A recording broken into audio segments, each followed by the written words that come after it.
முருக பெருமானுக்கு வணக்கம். மதுரைக்கு வணக்கம். மதுரை மக்களுக்கு வணக்கம்.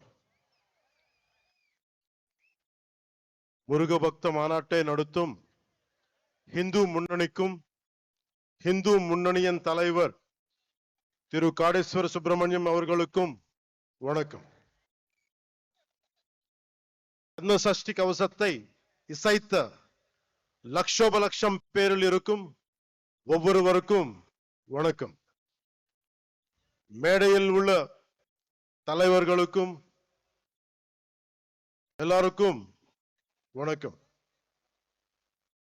மேடையில் இருந்த திரு வன்னிராஜன் அவர்களுக்கும் திரு பக்தன் அவர்களுக்கும் திரு அண்ணாமலை அவர்களுக்கும் திரு எல் முருகன் அவர்களுக்கும் திரு வானதி ஸ்ரீனிவாசன் அவர்களுக்கும்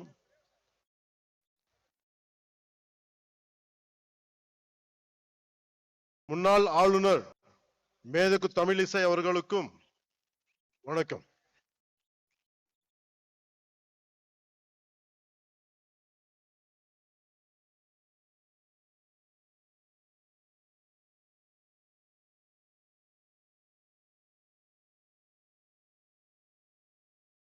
தமிழ்நாடு பிஜேபி தலைவர் திரு நயினார் நாகேந்திரன் சாதனை சேதார் நாகேந்திரன் என்று ஆகி போகிறார். அவருக்கு என் வணக்கம்.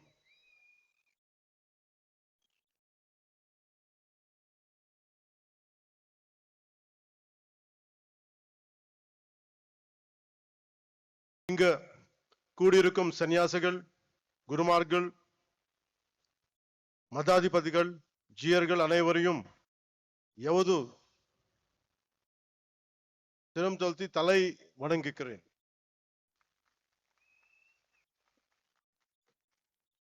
என்னை மதுரைக்கு வரவழைத்தது முருகன்.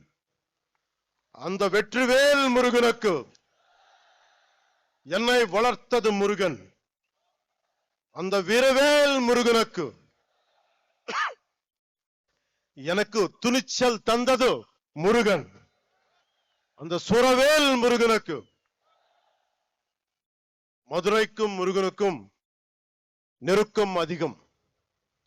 முருகனின் முதல் அறுபடை வீடும் கடைசி அறுபடை வீடும் மதுரையில் தான் உள்ளன.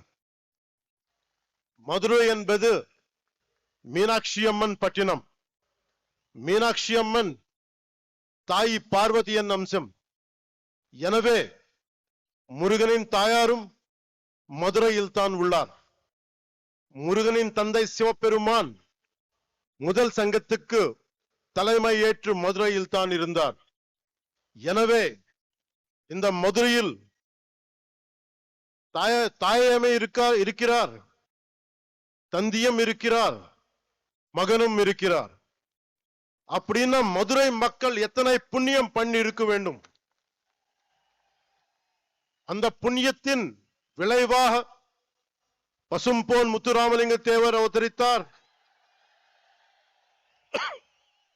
தென் தமிழ்நாட்டின் மாபெரும் தலைவர் பசும்போன் முத்துராமலிங்க தேவர் முருகனின் அவதாரமாக கருதப்படுகிறார். அவர் சிலைக்கு அருகே மயிலும் வைக்கப்பட்ட உள்ளது. தேவர் மூலம் மனித உறவில் முருகன் வாழ்ந்தார். அந்த பசும்போன் முத்துராமலிங்க தேவரை தாழ் பணிந்து வணங்குகிறேன்.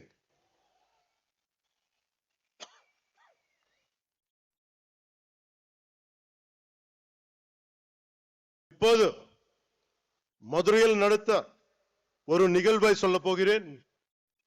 இன்று மீனாட்சி அம்மன் கோயிலுக்கு போறோம், அருளை பெருக்கிறோம், குங்குமம் பெருக்கிறோம், பிரசாதம் கிடைக்கிறது. ஆனால் இந்த தலைமுறைக்கு தெரியாத ஒரு விஷயத்தை சொல்ல போகிறேன். ஒரு காலத்தில் மதுரையே இருண்டு கிடந்தது.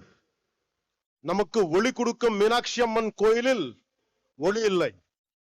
நமக்கு சிந்தூர் கொடுக்கும் மீனாட்சி அம்மன் கோயிலில் சிந்தூர் கொடுக்க ஆள் இல்லை.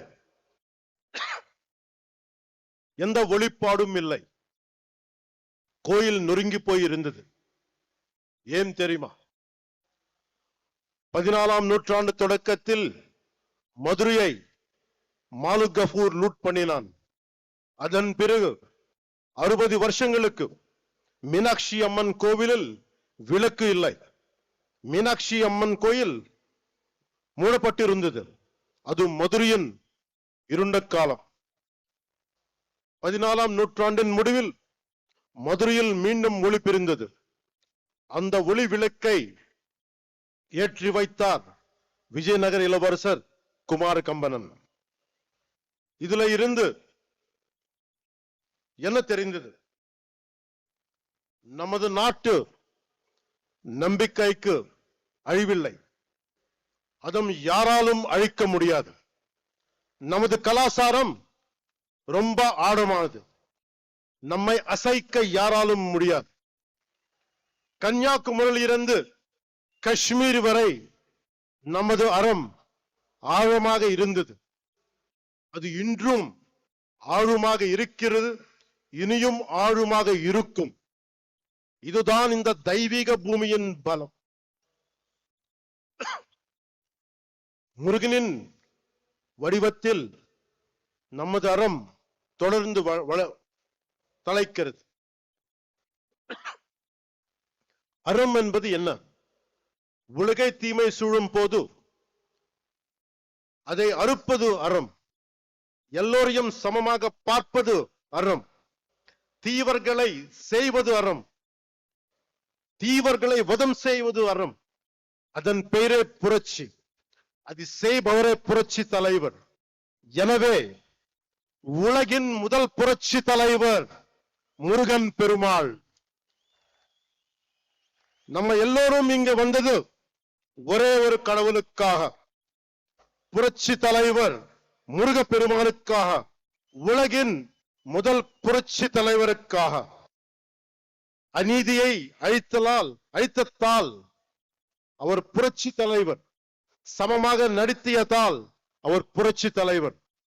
அந்த வெற்றிவேல் முருகனுக்கு, அந்த வீரவேல் முருகனுக்கு, அந்த சுரவேல் முருகனுக்கு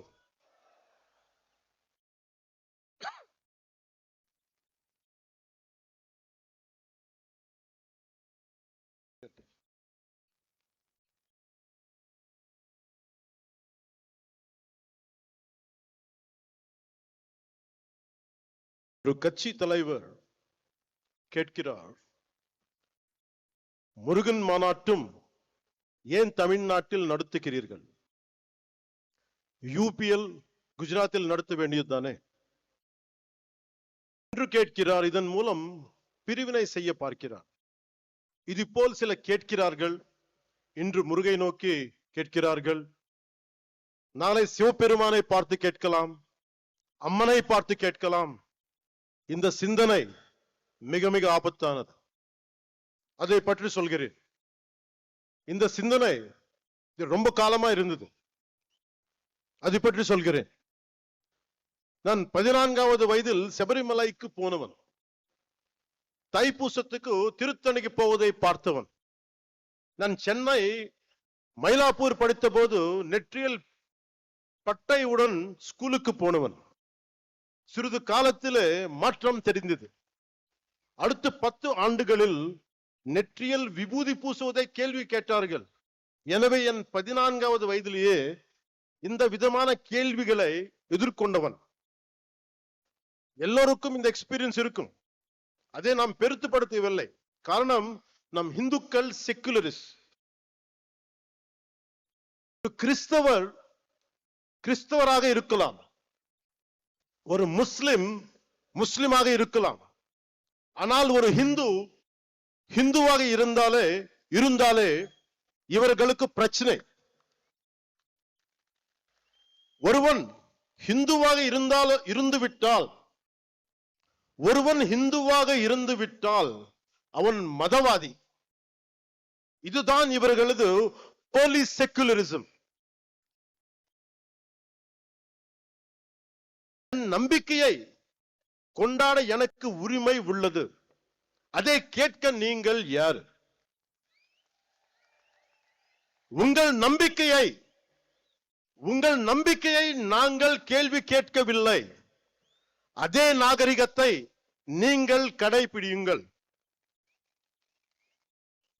என் மதத்துக்கு மரியாதை கொடுக்கு விட்டாலும் பரவாயில்லை, அவமரியாதையை செய்யாதீர்கள்.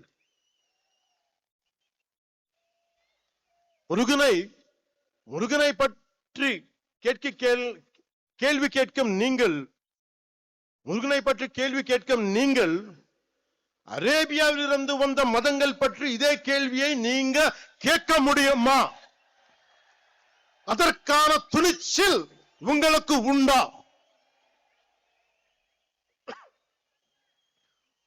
அதனால சொல்ற, சீண்டி பார்க்காதீர்கள்.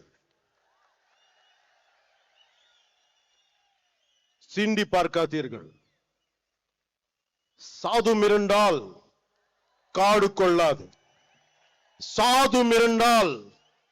கொள்ளாது. సజ్జనుడికి కోపం వస్తే, సహనంతో ఉన్నవాడి కోపం వస్తే వాడిని ఆపటం ఎవరి తరం కాదు.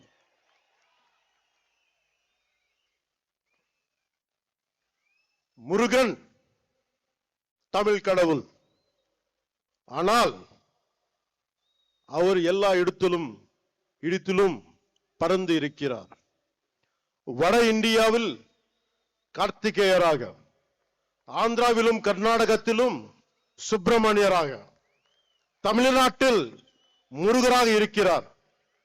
முருகப்பெருமான் உலகம் முழுதும் பறந்து இருந்தாலும் அவரது பாதம் தமிழ்நாட்டில் ஊன்றி இருக்கிறது. எனவே அவரது மண்ணை வணங்குகிறேன். அதனால்தான் முருகப்பெருமானுக்கு மதுரையில் மாநாடு நடக்கிறது.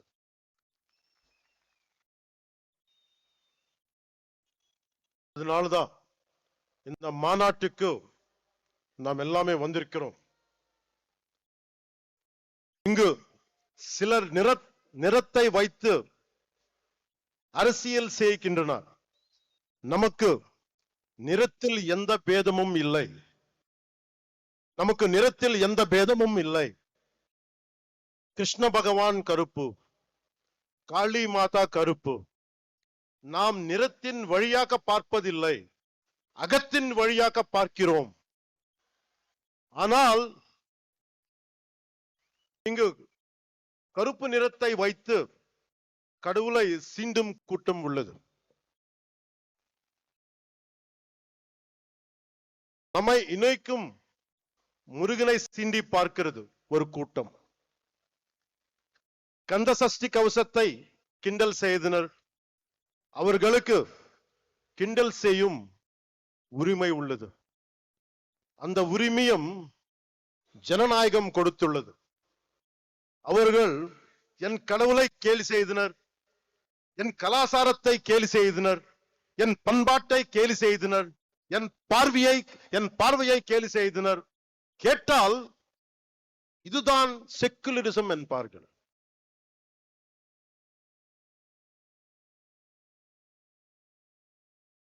மற்றவர்கள் நம்பிக்கையை கொச்சைப்படுத்த அவர்கள் யார்?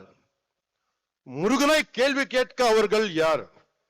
அறத்தை அசைத்த பார்க்க அவர்கள் யார்? அவர்களால் மற்ற மதங்கள் பற்றி இது போல பேச முடியுமா?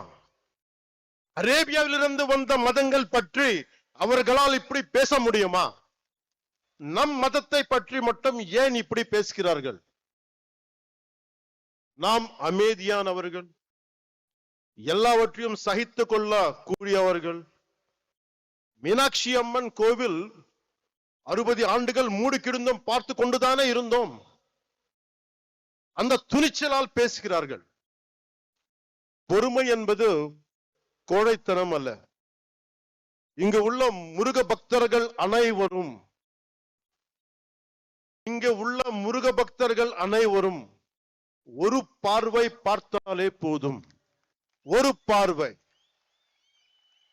நம்ம கடவுள்னு திட்டுறது கூட்டம் நம்ம கடவுள்னு திட்டுற கூட்டம் காணாத கூட்டம் ஆகிவிடும். சிவபெருமானை நெற்றிக் கண்ணை திறந்த பூமி இது.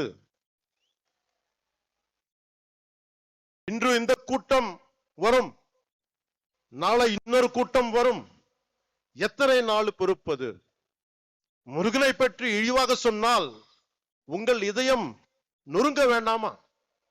நீங்கள் துடிக்க வேண்டாமா? பதற வேண்டாமா?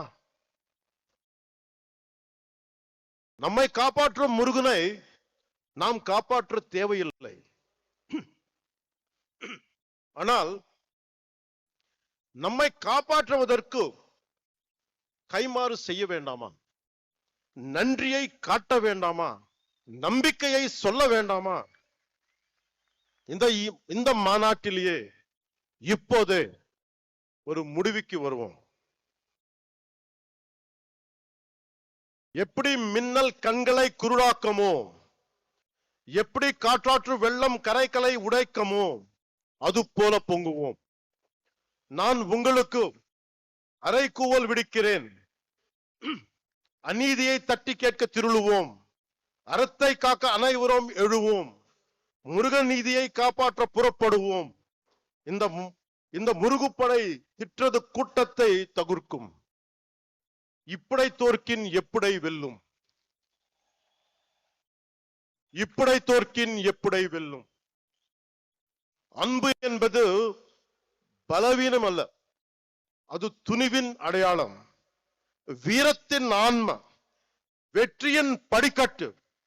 அன்பால் இணைவோம், ஆவேசத்தால் வெல்வோம். சூரபத்மனை வதம் செய்த புரட்சி தலைவர் பாருங்கள். இது கலியுகம்.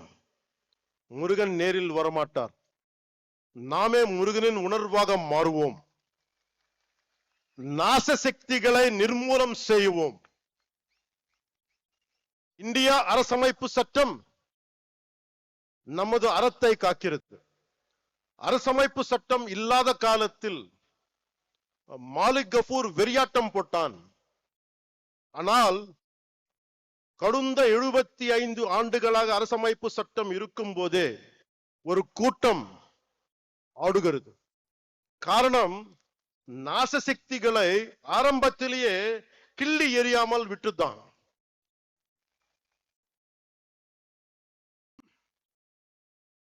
மகாகவி பாரதி சுந்தர தெலுங்குன்னு சொல்லியிருக்கார். அந்த தெலுங்குல ஒரு 2 நிமிடம் பேச என்னை அனுமதிக்குமாறு கேட்டுக்கொள்கிறேன்.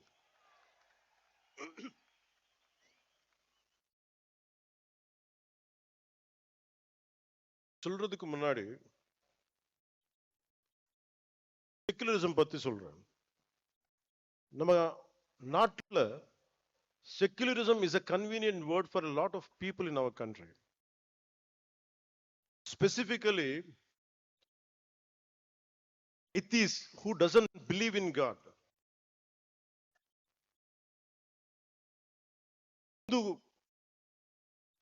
மத்த மதங்கள், what these atheists say, they don't believe in God.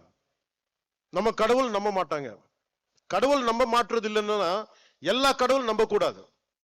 But இந்த நம்ம நாட்டு எத்திஸ் எப்படின்னா only Hindu கடவுள் நம்ப மாட்டாங்க. That is the definition of secularists of our country, atheists of our country. This is the issue of our country. Secularism means no discrimination against anybody in the name of religion.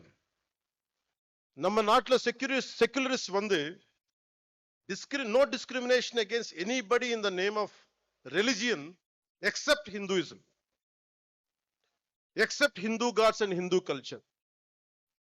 Hindu culture ne திட்டிட்டே இருங்க, Hindu gods ne abuse பண்ணிட்டே இருங்க. That is secularism for them. They don't have the guts to point out any other religion except Hindu dharma.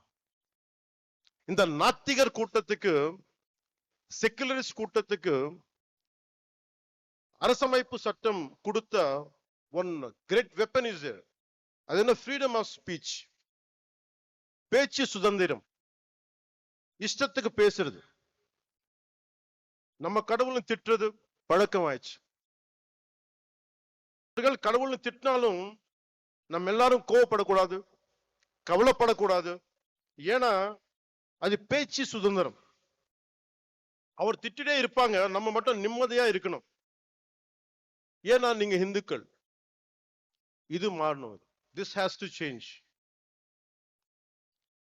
If this does not change, it would be very difficult to sustain our religion, our dharma. Anywhere in our country, being a Hindu, I'm not a fanatic Hindu, I'm a committed Hindu. I respect Islam, I respect Christianity. Only na கேக்குறது என்னன்னா, don't disrespect my Hindu dharma. நம்ம அறம் பத்தி நீங்க எதுவுமே சொல்லாதீங்க. This is my plea. 2000, is there need to translate? Someone translate? இல்ல யாரா இருக்காங்களா டிரான்ஸ்லேட் பண்றது தெலுங்குல?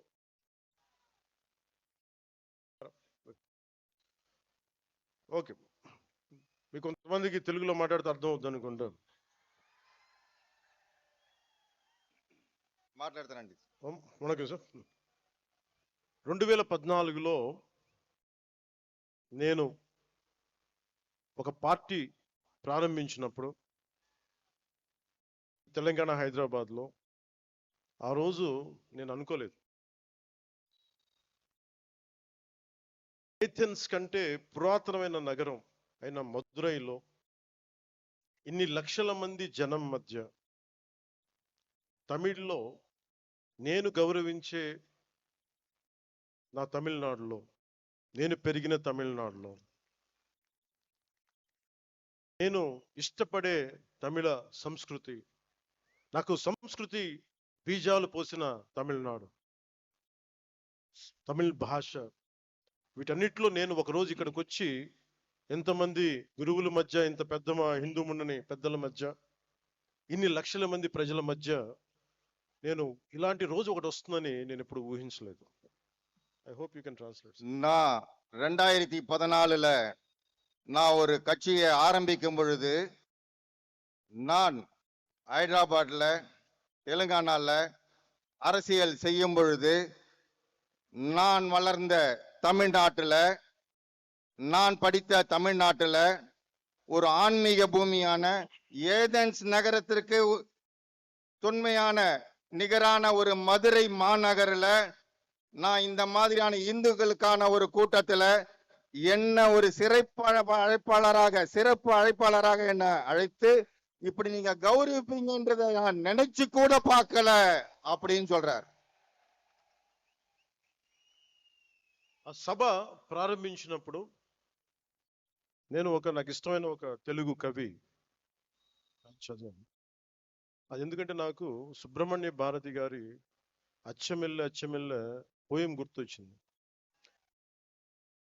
అదేంటంటే, ఇల్లేమో దూరం, అసలే చీకటి గడాంధకారం, చేతిలో దీపం లేదు, దారంతా గోతులు లోయలు, కానీ ధైర్యమే ఒక కవచం.